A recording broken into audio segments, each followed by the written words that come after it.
August 29, 1942. Isarava Ridge, Owen Stanley Range. Private Tom Callum checks his sight picture one last time. 600 yards downslope, a Japanese officer adjusts his field glasses, oblivious. The jungle canopy filters the morning light into streaks of green and gold. McCallum's finger tightens on the trigger of his Lee-Enfield. The rifle, heavier than standard issue, scope-mounted, hand-selected from a batch of target weapons surrendered by civilian shooting clubs, barely moves as he fires. The officer drops. His aide freezes, scanning the tree line.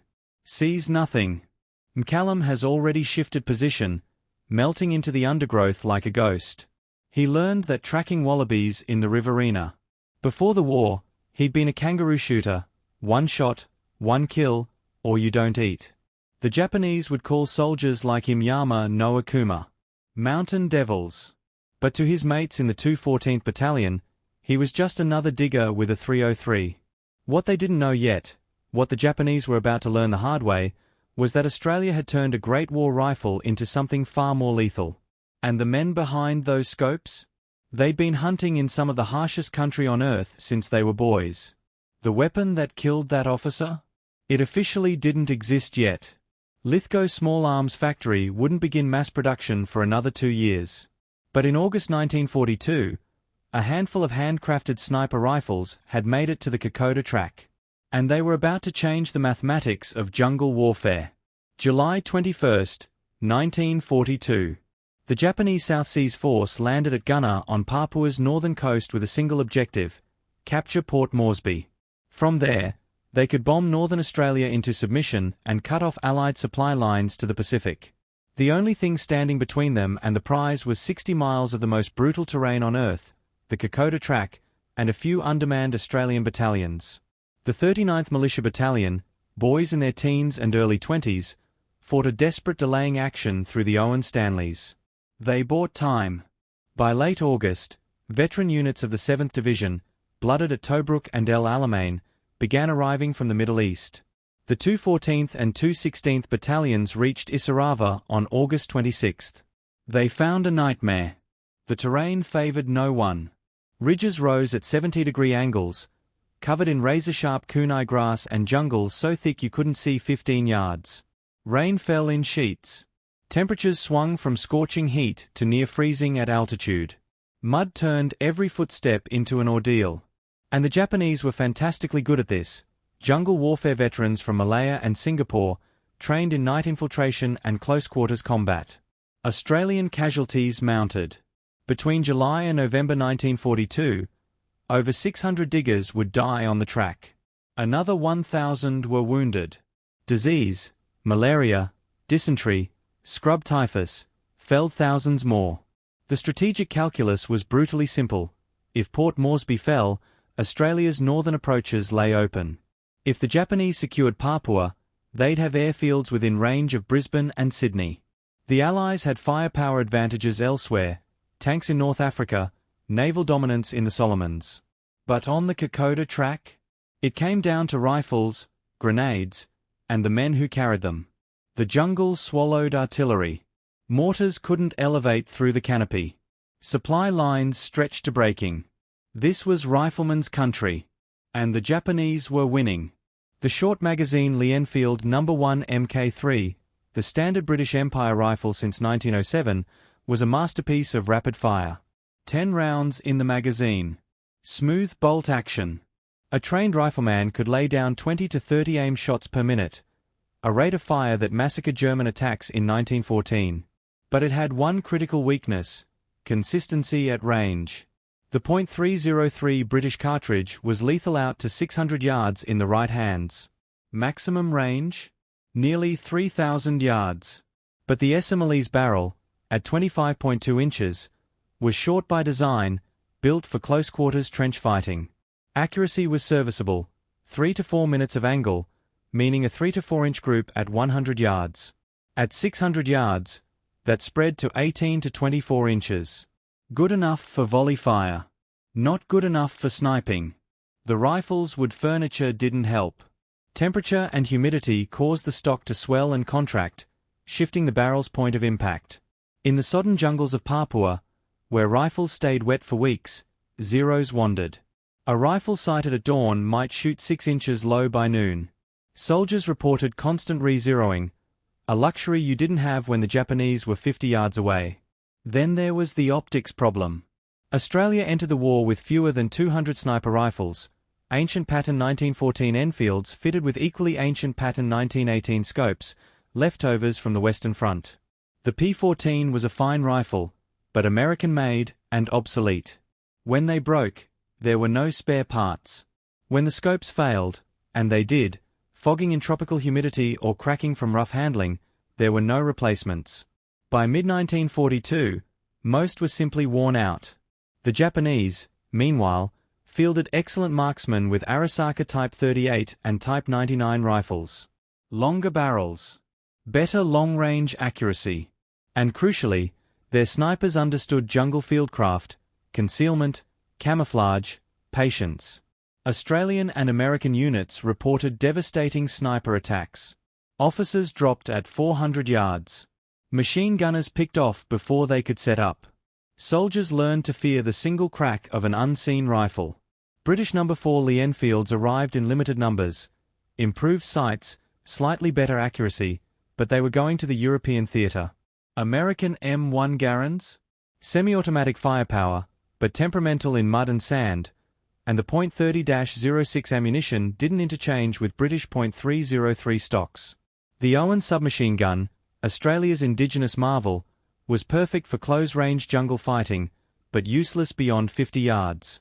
What Australia needed was a rifle that combined the SMLE's rugged reliability with precision accuracy at ranges where jungle fighting actually happened, not 100 yards where machetes mattered, but 400 to 600 yards where a skilled rifleman could control terrain.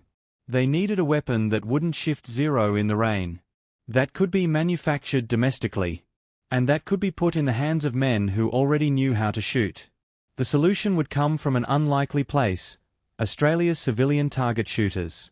And it would be built at Lithgow, the only rifle factory in the Southern Hemisphere. The Australian rifle clubs had a problem in 1942. The government wanted their target rifles surrendered for the war effort, they said. Shooters who'd spent years hand-selecting actions, bedding stocks, and fine-tuning triggers watched their prized possessions requisitioned. Some were furious. Others saw the bigger picture. These weren't ordinary service rifles. They were heavy-barreled competition weapons, built by Lithgow Small Arms Factory in the 1930s for long-range shooting. The barrel profile matched the pre-1902 magazine Lee-Enfield, thicker, heavier, more resistant to heat-induced warping. Civilian marksmen had been using them to win matches at 600-800 yards since before the war. They were, in essence, purpose-built precision rifles wearing military dress. The man who saw their potential was likely an ordnance officer at Lithgow. Records are frustratingly incomplete, but the solution was elegant. Take the surrendered target rifles. Add proper optics. Create a domestic sniper weapon that could be manufactured without British permission or American supply chains. Australia had everything it needed: a proven rifle action, a factory that understood precision work, and a civilian workforce that included optical engineers. The Australian Optical Company in Melbourne received the contract for telescopic sights. They copied a British pattern, the Pattern 1918, a World War I design that was obsolete even in 1942. 3-power magnification. 7.5-degree field of view. Elevation drum calibrated from 200 to 1,000 yards. Lateral adjustments made by rotating the front lens group with a special tool. Why copy an outdated design? Because the plans existed. Because Australian Optical had the machining capability. And because in wartime, good enough and available now beats perfect but delayed by 6 months. The Pattern 1918 was robust. Simple. It kept working when other scopes fogged or shattered. The first rifles were assembled in 1944, but the concept, marrying heavy barrels to optical sights, had been field-tested earlier. Soldiers in Papua received handcrafted prototypes, target rifles with hastily mounted scopes, as early as late 1942. The Australian War Memorial Archives reference snipers at Kokoda with modified rifles, though exact specifications remain murky. What's certain is this: by 1943, Lithgow had a production plan. The factory selected World War I-era receivers, Australian or British-made actions from 1915 to 1918. Old hands at Lithgow swore that Great War steel was superior, that it flexed better and shot tighter groups. Whether metallurgical truth or factory folklore, it became doctrine. Each receiver was thoroughly refurbished, given a dull parkerized finish, sometimes fitted with new bolts. The heavy barrel carried the designation H stamped on the Knox form. A date, 44 or 45, was marked on the safety catch side. Below the wood line, everything got a coat of dull green rust-preventative paint. This wasn't cosmetic. In the tropics, steel rusted overnight. The scopes came in two mounting heights. The high mount allowed use of iron sights with the scope attached, useful if the optic was damaged. The low mount brought the scope closer to the bore axis, easier to shoot but requiring a small scallop cut from the rear handguard. Both used quick-release clawfoot mounts, allowing the scope to be removed and replaced without losing zero, at least in theory. Stocking up was an art. The fit of the forearm around the receiver's recoil lugs, barrel, and nose cap determined whether the rifle maintained its zero through temperature changes. Too tight, and the wood bound the barrel as it heated. Too loose, and point of impact wandered. Lithgow stockers, many of them pre-war gunmakers, understood this intimately. The forearms were made of coach wood by Slazenger's, a Sydney sporting goods company, stamped LZ44 or LZ45 on the underside. A cheek piece was designed in July 1945, intended for unit armourers to fit individually. Evidence suggests most were never installed. Soldiers didn't want the extra weight or bulk. The rifle already weighed close to 9 pounds with the scope mounted. Production began in earnest in 1944. The original contract called for 2,500 rifles. By war's end, only 1,612 had been completed, 1,131 high mount, 481 low mount. Components for more sat in Lithgow's warehouses, unfinished scope tubes, extra mounts, but Japan surrendered before they were needed. Each completed rifle received its serial number hand-engraved onto the scope tube. The scope mount bases carried microscopic serial numbers matching the rings. Internal components were numbered too, though pulling a scope apart to check was a good way to ruin it. Every rifle came with a canvas-covered hard case and leather lens caps linked by a strap. A rubber eyepiece sharpened the sight picture. And then they went to war. Technical breakdown. Designation: Short Magazine Lee-Enfield No. 1 Mk3*, HT. The HT stood for Heavy Target. Weight: 9 pounds, 2 ounces with scope mounted. Overall length: 44.5 inches, unchanged from the standard SMLE. The heart of the weapon was the barrel. At 25.2 inches, it matched standard SMLE length but with the thick profile of the old magazine Lee-Enfield. This wasn't just about rigidity, it was about heat management. A heavy barrel dissipates heat more slowly but more evenly, reducing mirage distortion through the scope and maintaining consistent point of impact over multiple shots. The .303 British cartridge fired a 174-grain full metal jacket bullet at 2,440 feet per second. Energy at the muzzle, 2,400 foot-pounds. At 600 yards, velocity dropped to roughly 1,500 frames per second, energy to about 800 foot-pounds, still more than enough to kill. The rainbow trajectory required holdover. At 600 yards, the bullet dropped approximately 80 inches below line of sight. The scope's elevation drum accounted for this. The action was pure SMLE, 10-round detachable box magazine, though most snipers loaded through the top with stripper clips to avoid losing the magazine in the field. The cock-on closing bolt design was faster than cock-on opening, like the Mauser, allowing rapid follow-up shots. The bolt handle swept a generous arc, easy to manipulate even with gloves or numb fingers. The Patton 1918 telescopic sight was a Galilean design, positive eyepiece, negative objective, no internal prisms. This made it shorter and more robust than contemporary German or American scopes, but optically inferior. 3-power magnification was low even by World War II standards. Most sniper scopes were 4 or 6 power, but it reduced handshake and gave a wider field of view, useful in jungle where targets appeared suddenly at close range. The scope body was roughly 14 inches long, 1 inch in diameter, finished in matte black. The elevation drum sat atop the tube, calibrated in 50-yard increments from 200 to 1,000 yards. Each click represented a small vertical adjustment, though the drum's mechanical precision varied between scopes. This was wartime production, not Olympic equipment. Lateral adjustments were crude. Loosen a lock ring, rotate the front lens group with a special wrench, hope you didn't introduce tilt or cant in the process. Eye relief. The distance from your eye to the scope's eyepiece was roughly 3 inches, generous by period standards. This mattered. When firing a rifle that kicked, you didn't want the scope smashing into your face. The rubber eyepiece helped, creating a cushioned seal that also blocked peripheral light for a clearer image. The clawfoot mounts were brilliant and infuriating. Brilliant because they allowed rapid scope removal, useful if you needed to cross a river or expected hand-to-hand fighting. Infuriating because repeated removal and reinstallation slowly wore the contact surfaces, degrading zero retention. Soldiers learned not to remove the scope unless absolutely necessary. Barrel bedding was the secret sauce.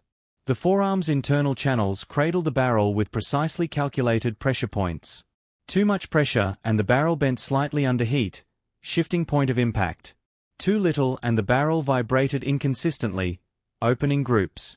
Lithgow stockers achieved this through hand-fitting, scraping, testing, scraping again, until the rifle shot consistently. The trigger pulled at roughly 6 to 8 pounds, heavier than modern target rifles but typical for military arms. It wasn't crisp. The SMLE trigger had creep, a mushy take-up before the break.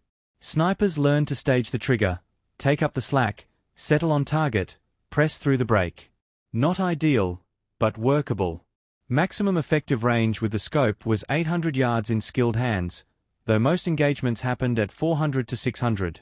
At those distances, a properly zeroed SMLE No. 1 Mk3** HT could put rounds into a 10-inch circle, the size of a man's torso, with numbing consistency. In jungle terrain, where most sight lines were 300 yards or less, that accuracy was devastating. The rifle's weakness remained its sensitivity to environmental conditions. Humidity swelled the wood. Temperature extremes, freezing nights at altitude, sweltering days in the valleys, caused dimensional changes. Soldiers learned to re-zero frequently, a process that consumed ammunition and time. But once zeroed for the day's conditions, the heavy barrel held that zero through magazine after magazine. And in the hands of a man who'd grown up shooting kangaroos at 400 yards for the fur trade, this rifle was a surgical instrument. Now, if you're finding this interesting, consider subscribing. We are building something here for people who actually care about the details, the engineering, the history, the stories behind Australia's military innovations. It takes a second, costs nothing, and helps the channel grow. There's plenty more content like this coming, and you won't want to miss it. The first confirmed kill with an SMLE No. 1 Mk3** HT likely happened in 1943, though pinpointing exact dates is difficult. What we do know is that Australian snipers at Kokoda carried modified target rifles as early as August 1942, and those men came from a very specific background. Australia's best marksmen weren't soldiers when the war started. They were kangaroo shooters, professional hunters who culled roos for the fur and meat trade in Queensland, New South Wales, and the Northern Territory. A good shooter could drop 20 kangaroos a night, each at 200 to 400 yards, often in dim light, with a bolt-action rifle and iron sights. Miss your shot and the mob scattered. You went home with nothing. These men understood wind deflection, bullet drop, and stalking better than most military snipers. When they enlisted, and many did, their talents were obvious. The Australian War Memorial Archives include a photograph from Papua, Private H.A. Lake, described as one-time kangaroo hunter, now a sniper with the 2/5 Independent Company. Soldiers like Lake didn't need to be taught fieldcraft. They needed scopes on their rifles. At Eora Creek in August 1942, Australian snipers supporting the 214th and 216th Battalions reported engagements at ranges exceeding 500 yards, extraordinary for jungle warfare. The tactic was simple: position on the high ground, watch the Japanese supply trails through the valleys below, wait. When a target presented itself, an officer, a machine gun crew, a radio operator, one shot. Then shift position. The jungle made counter-sniping nearly impossible. Corporal Clayton Chipperfield, 2 4th Commando Squadron, became legendary for his work in Borneo. Armed with a Lithgow No. 1 Mk3*, HT, he accounted for at least 17 confirmed kills in 1945, though unofficial estimates ran higher. His preferred range? Between 400 and 600 yards. He once shot a Japanese officer adjusting binoculars at 620 yards, a phenomenal shot even with a scope. The psychological effect was devastating. Japanese forces, accustomed to superior jungle tactics, found themselves outmatched at medium range. Australian sniper doctrine emphasized patience, hours of motionless observation, one shot, immediate exfiltration. Japanese soldiers learned to fear open ground, slowing their advances and forcing them into predictable routes where Australian ambushes waited. At Shaggy Ridge in 1943, snipers of the 216th Battalion covered the approaches to Australian positions for days, exacting a toll measured not in bodies but in time. Every Japanese probe that drew sniper fire required a halt, reconnaissance, and flanking maneuvers, all consuming hours. In mountain warfare where supplies moved by human porter, those delays mattered. Soldiers starved. Morale collapsed. Interviews with Japanese prisoners after the war revealed the nickname Yama no Akuma, Mountain Devils, for Australian snipers. One captured diary entry translated roughly as, "The Australians see like eagles and shoot like demons. We cannot move by day." The rifles themselves proved remarkably durable. Despite humidity, rain, and rough handling, pattern 1918 scopes kept functioning. The simple Galilean optical design had no internal mechanisms to fail. When lenses fogged, common in the tropics, soldiers learned to keep the lens caps on between shots, allowing body heat from the eye to evaporate condensation. Accuracy reports varied. At 400 yards, experienced snipers achieved first-round hits on man-sized targets approximately 70% of the time under field conditions, a figure that included wind estimation errors and target movement. At 600 yards, hit probability dropped to roughly 40%, still good enough to suppress enemy movement and score kills on stationary targets. The heavy barrel's heat resistance proved critical. In one recorded instance at Finschhafen, a sniper fired 14 shots in rapid succession to cover a platoon withdrawal, then continued engaging targets as his unit moved through. A standard SMLE barrel would have been too hot to shoot accurately. The HT barrel kept shooting. Not every engagement was at distance. At Saddleburg in November 1943, a sniper named only as Private JW in after-action reports used his HT rifle in urban fighting, engaging Japanese positions from 50 to 150 yards through building ruins. The scope's 3-power magnification allowed precise shots through windows and firing slits, neutralizing machine gun nests that would have required grenades or artillery otherwise. By 1944, demand for the rifles outstripped supply. Units requested more. Lithgow couldn't produce them fast enough. Soldiers reported that Japanese troops actively sought to capture Australian sniper rifles, recognizing their superiority over the Arisaka with improvised optics that Japanese armorers sometimes cobbled together. The weapon's greatest success might be unmeasurable, the ground not taken, the ambush not sprung, the attack not launched because Japanese commanders knew Australian snipers watched the approaches. In terrain where every ridge was a fortress and every valley a killing ground, that dominance at range was strategic.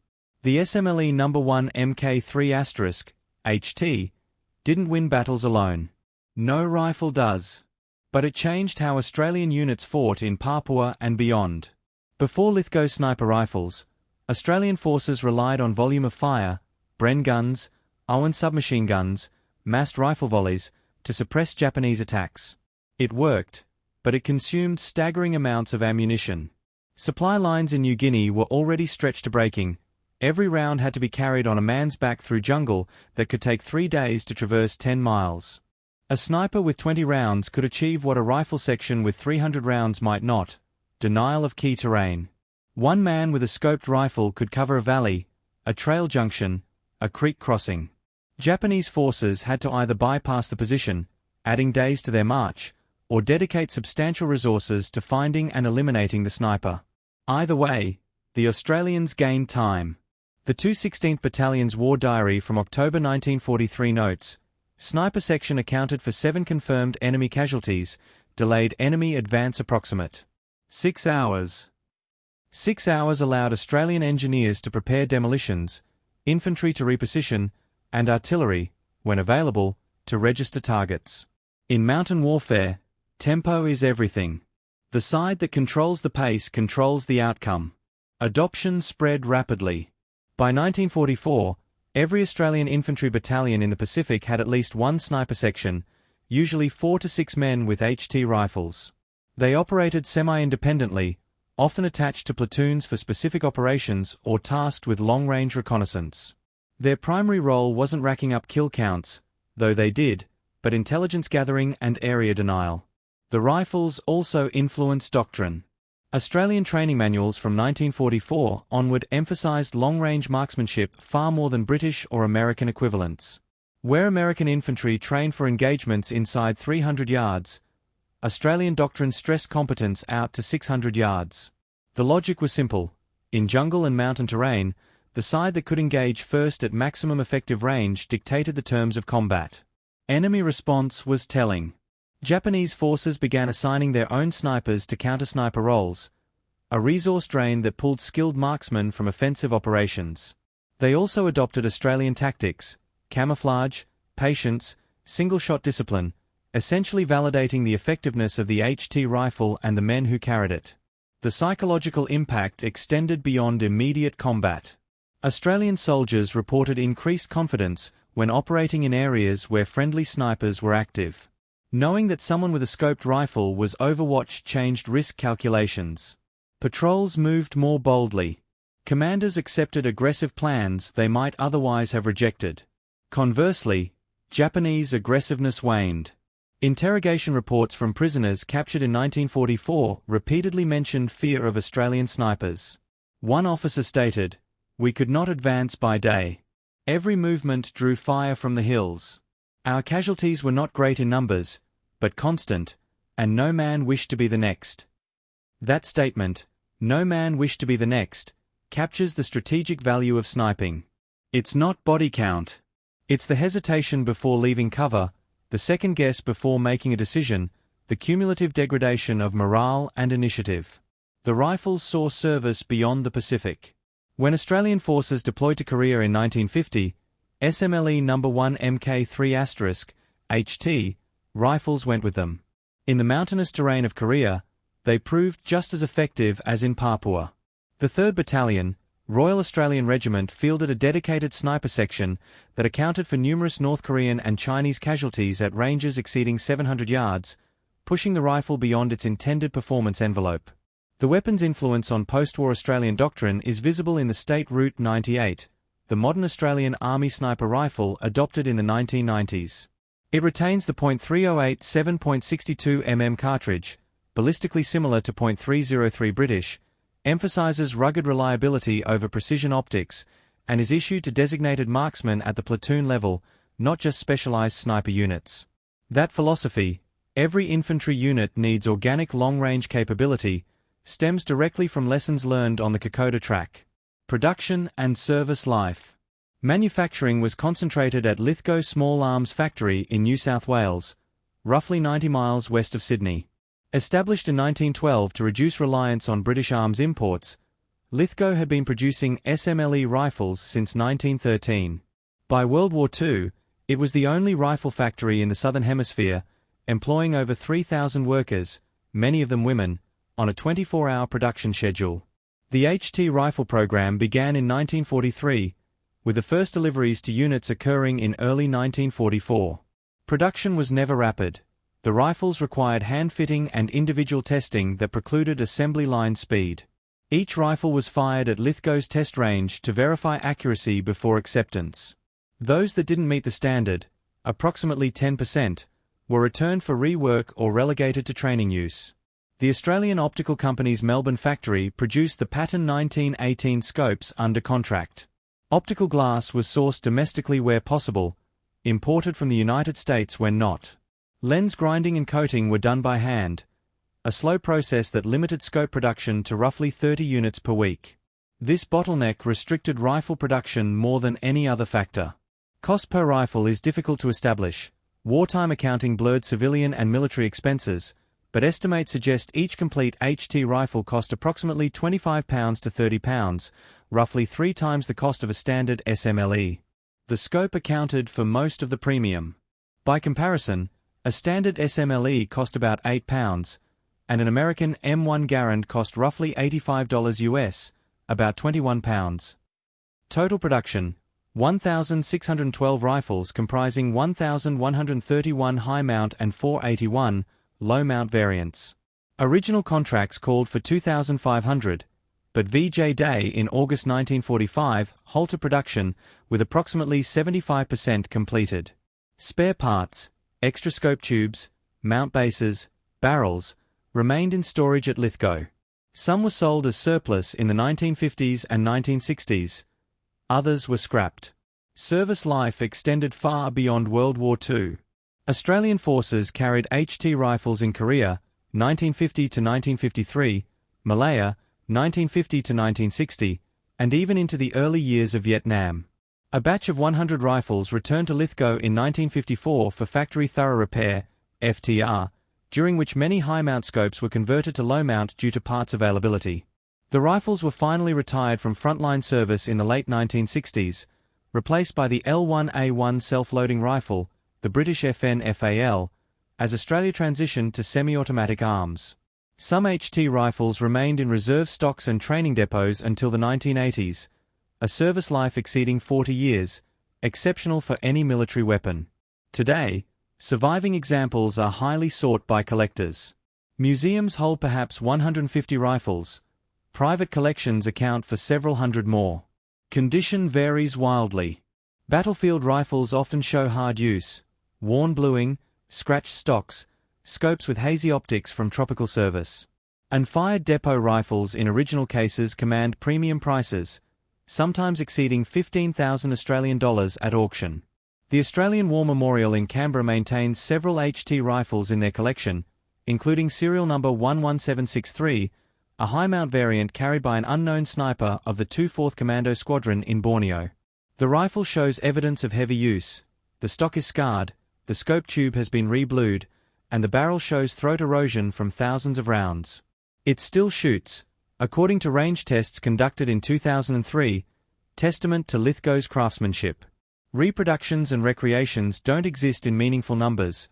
The rifles are too specialized and the original pattern 1918 scopes too difficult to replicate. Occasionally, modern shooters will mount reproduction WW1 style scopes on SMLE rifles for historical shooting competitions, but these lack the authenticity and precision of original Lithgow HT rifles. The weapon's legacy lives in the Australian Army's ongoing emphasis on designated marksman programs and long-range marksmanship training, skills forged in the jungles of Papua with a rifle that was never meant to be a sniper weapon, but became one of the most effective firearms Australia ever produced. The SMLE No. 1 Mk3*, HT, never influenced global small arms design the way the Mauser, Garand, or AK-47 did. It was too specialized, produced in too small numbers, by a secondary power in a secondary theatre. But within Australian military culture, its impact is profound and enduring. The rifle embodied a distinctly Australian approach to warfare: take what's available, modify it with local ingenuity, and put it in the hands of men whose civilian skills translate to military effectiveness. Australia couldn't outproduce Britain or America. It couldn't match German engineering or Japanese fanaticism. But it could build weapons suited to its soldiers and its battlefields. That philosophy persisted. The F-88 Ostia, Australia's current service rifle, is a licensed Austrian design modified extensively for Australian conditions. Dust seals, barrel changes, even the trigger was reworked. The State Route 98 sniper rifle is a British Accuracy International chassis, with Australian-specific modifications for tropical environments. The lesson from the HT rifle is clear: Australia adapts, it doesn't invent from scratch. Modern Australian snipers train on ranges named for World War II marksmen. The Australian Army Sniper Course, conducted at the Army Sniper Wing in Singleton, NSW, includes historical instruction on the HT rifle and its role in Pacific warfare. Students learn about patience, fieldcraft, and the moral weight of single-shot precision, Lessons encoded in the DNA of Kokoda veterans. Internationally, the rifle is a footnote. British and American military historians rarely mention it. But ask an Australian military collector or historian, and the SMLE No. 1 Mk3*, HT, holds almost mythic status. It represents the moment Australia proved it could design, manufacture, and field world-class military equipment independently, not just assemble British designs under license.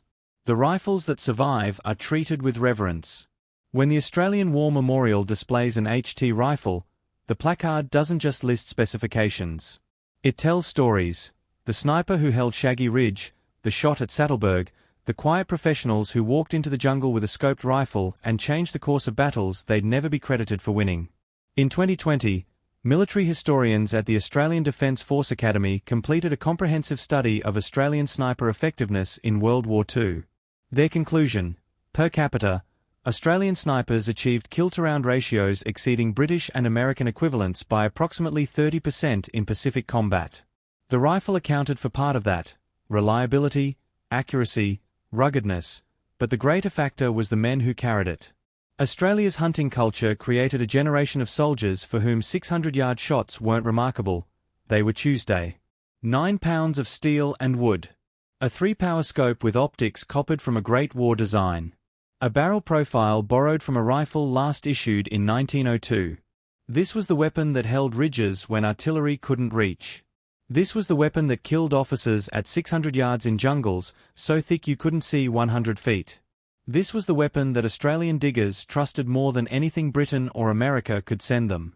The Japanese had the Arisaka, long, accurate, elegant.